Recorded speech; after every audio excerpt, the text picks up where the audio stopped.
क्या कहना चाह रहे हो तुम? हाँ, मैं तो कुछ भी नहीं कहना चाह रहा हूं।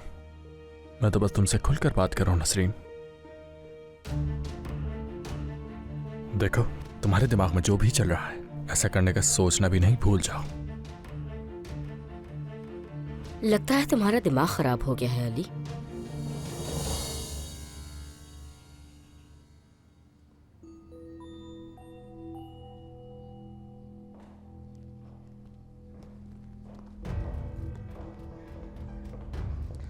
सादिया, तुम क्यों आ गई हो? अपना फोन लेने आई हूं मैं भी।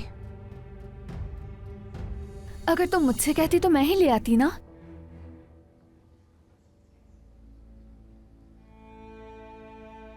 सादिया, तुम कभी कभी वाकई मुझे परेशान कर देती हो। लेकिन क्यों? तुम्हारा रवैया, तुम्हारा देखने का अंदाज बहुत अलग लगता है। बाज दफा तो मैं खुद पर ही शक करने पर मजबूर हो जाती हूँ। सादिया, हेलो। मैं समझी कि पेमेंट हो गई होगी। मैं अभी करवा देती हूँ। शुक्रिया।